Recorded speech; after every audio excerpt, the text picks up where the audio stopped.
বাসের মধ্যে school dress পরিহিত মেয়েটির নিতম্বে চাপ দিয়ে একটি হাত দ্রুত সরে গেল। মেয়েটি দুইজন মানুষকে পাশ কাটিয়ে আওলাদের সামনে এসে উপস্থিত। ঘৃণা ভরা স্বরে জিজ্ঞেস করল, আপনি আমার গায়ে হাত দিলেন কেন? আওলাদ চূড়ান্ত অবাক হয়ে পাল্টা প্রশ্ন করল, কি করেছি? আমি কোথায় আর তুমি কোথায়? আমি তোমার গায়ে হাত দেব কিভাবে? কিভাবে হাত দিয়েছেন জানেন না? খুব বাজেভাবে স্পর্শ করেছেন আপনি।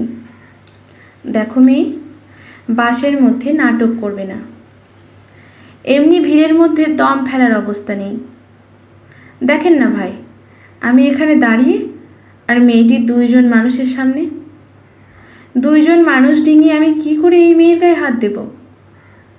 আওলাদের বক্তব্যে আরও দুইজন সমর্থন জানালো।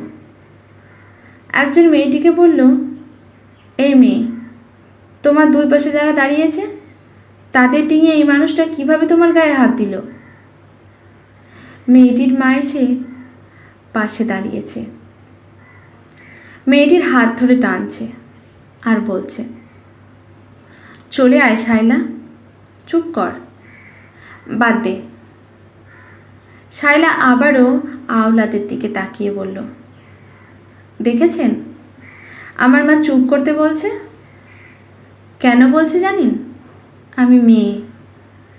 আমার সম্মান বাঁচাতে বাসে মানুষের ভিড় অপরাধ করবেন আপনারা, অথচ আমাদের কেন সম্মান নষ্ট হতে হবে বলতে পারেন? কেন চুপ থাকতে হবে আমাদের? ঠিক আছে, আমি চলে যাচ্ছি, কিন্তু সরি বলুন। আওলাদকে এবার চূড়ান্ত রকমের রাগান্বিত মনে হচ্ছে। দাঁতে দাঁত চেপে অদ্ভুত রকমের ঘর্ষণ দিয়ে রাগের কিছুটা জানান দিল। তারপর বলল, সরি বলার অর্থ আমি অপরাধী। অপরাধ না করে সরি কেন বলবো? আপনি ভালো করেই জানেন আপনি অপরাধ করেছেন, সরি বলেন। শায়লার মা শায়লাকে হাত ধরে টেনে বাসের সামনের দিকে চলে যাচ্ছে। বাসের গতি কমেনি। হয়তো এখানকার পরিস্থিতি সম্পর্কে ড্রাইভারের কানে কোনো খবরই যায়নি। শায়লা দুইজন মানুষকে আড়ালে চলে গেলেও তার মুখ থেকে আবারই উচ্চারিত হলো, আঙ্কেল, সরি বলুন। আওলাদ সামনের দুইজনের দিকে মুখ করে উপহাসের স্বরে বলল, কোত্থেকে যে আসে এরা? যেখানে পুরুষ মানুষের ভিড় বেশি সেইখানেই ডলা খেতে চলে আসে। আওলাদ তার মুখের কথা শেষ করলেও মনে মনে কিছুটা অপমানিত হয়েছে। মেয়েটি তাকে আঙ্কেল ডেকেছে। তার বয়স এখন 27 চলে। এই বয়সে নিজেকে আঙ্কেল ভাবতেই অপমানটা পাখির বিষ্ঠার মতো গায়ে লেগে যাচ্ছে। এখনও সে যুবক। হঠাৎ বাসটি ব্রেক কষল। শায়লা ও তার মা নেমে গেল। হয়তো তাদের গন্তব্য এখানেই।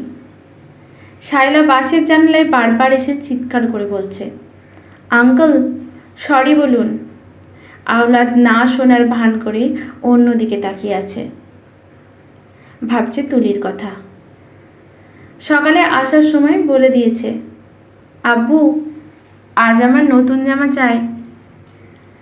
তাড়াতাড়ি বের হওয়ার সময় তুলির এই কথাটুকুই কানে এসেছিল। জমির খারিজ সংক্রান্ত কাগজ হস্তান্তর করতে এসে সারাটা দিন পেরিয়ে গেল। তুলির কথাটি একটিবারের জন্য মনে আসেনি। আওলাদ ভাবছে, কালই তুলিকে একটি নতুন জামা কিনে দেব। কিন্তু এই ভাবনাটি বেশিক্ষণ স্থায়ী হলো না। মস্তিষ্কের এক পাশে যেন বারবার একটি কথায় হাতুড়ি পেটা করছে, আঙ্কেল, সরি বলুন। বাস থেকে নেমে আওলাদ সোজা বাড়ির পথ ধরল। মাথাটা কেমন যেন করছে। সারাদিন গোসল হয়নি। এজন্যই হয়তো একটা ভোঁতা যন্ত্রণা ক্রমশ বৃদ্ধি পাচ্ছে। মোড় ঘুরে রাস্তার পাশের দেওয়ালে চোখ গেল আওলাদের। 2-3টে দেওয়াল জুড়ে একই কথা লিখে রেখেছে কেউ, সরি প্রিয়াঙ্কা, ফিরে এসো। কোনো প্রেমিক হয়তো তার প্রেমিকার রাগ অভিমান ভাঙাতে এই দেওয়াল লিখনের চিন্তা মাথা থেকে বের করেছে, কিন্তু বাক্যটিতে সরি থাকার কারণে আওলাদের মাথার ভোঁতা যন্ত্রণা যেন আরও বেড়ে গেল। আর কেউ যেন কানের ভেতরে ঢুকে সুর করে সেই কথাটি বলে যাচ্ছে, আঙ্কেল সরি বলুন। আওলাদ ঘরে ঢুকে দেখল রাজিয়া তার মেয়ে তুলিকে নিয়ে টিভি দেখছে।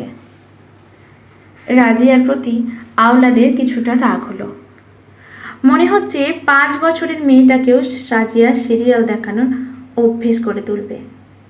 আওলাদ চোখ বড় করে রাজিয়াকে উদ্দেশ্য করে বলল, তোমাকে কতবার বলেছি তুলিকে নিয়ে বসে এসব সিরিয়াল দেখবে না, কথা কানে যায় না তোমার?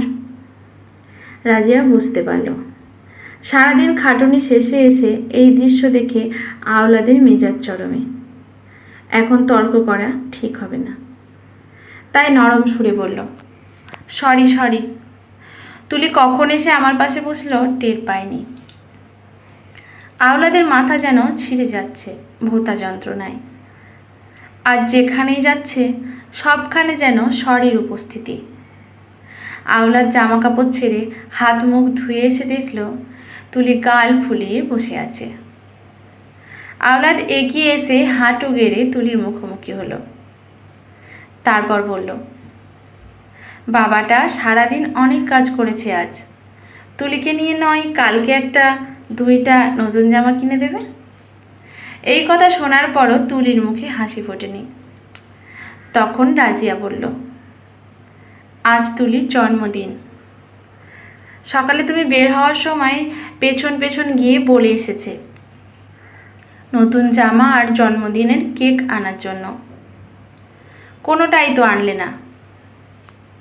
আওলাদের মনে পড়ল সকালে তাড়াতাড়ি বের হওয়ার সময় নতুন জামার কথা শুনলেও তুলির শেষাংশের কথা কান অবধি পৌঁছায়নি। এখন বাসা থেকে বের হতে ইচ্ছে করছে না, মাথার যন্ত্রণা কমেনি এখনো। সাথে শায়লা নামের মেয়েটির কথাটুকু বারবার এক নাগারে কানের ভেতরে বেজেই চলেছে, যেন ক্যাসেটের মধ্যে রেকর্ড করা একই কথা বারবার বেজে যাচ্ছে।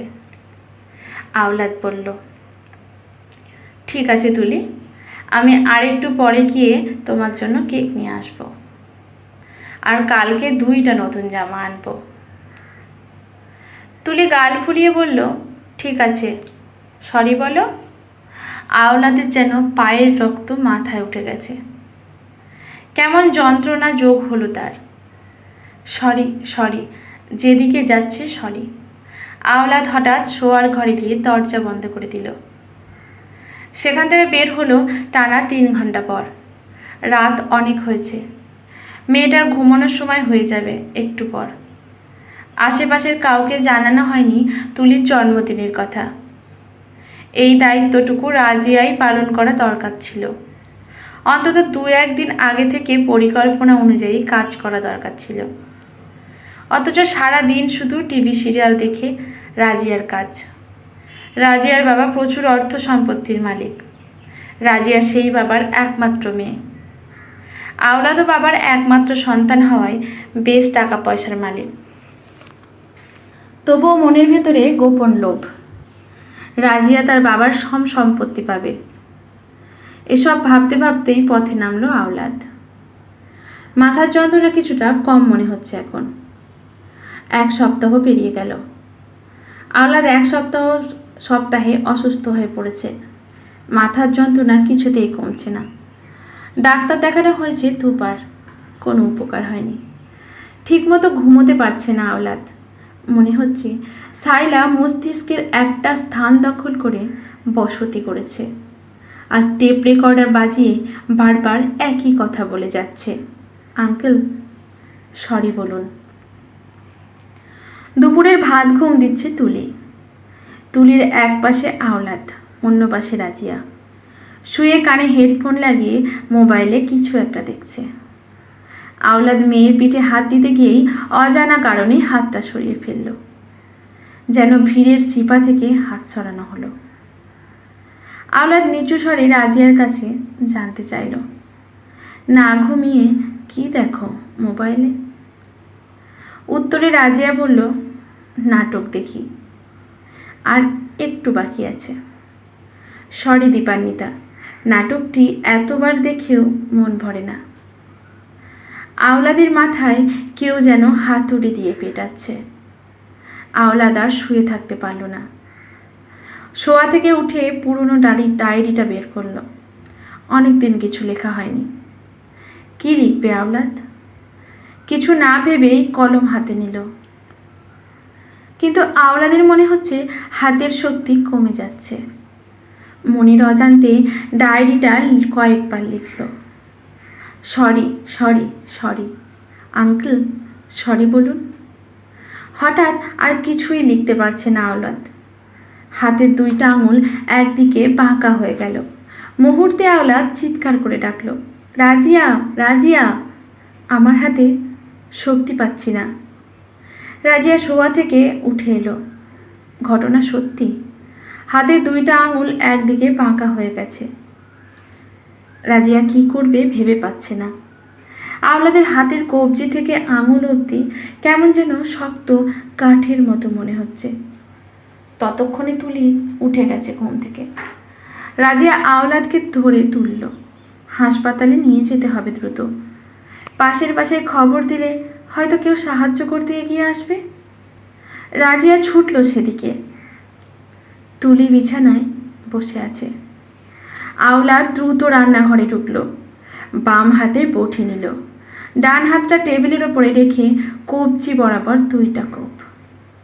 কবজি থেকে আঙুল সহ হাতের অংশ আলাদা হয়ে পড়ল মেঝেতে। রাজিয়া পাশের বাসা থেকে মানুষ এনে দেখে রান্নাঘরে রক্তারক্তি অবস্থা। রাজিয়া চিৎকার করল। আওলাদের চোখ যেন বন্ধ হয়ে আসছে। পাশের বাসার যে দুইজন এসেছিল তারা আওলাদকে ধরাধরি করে হাসপাতালের উদ্দেশ্যে রওনা দিল।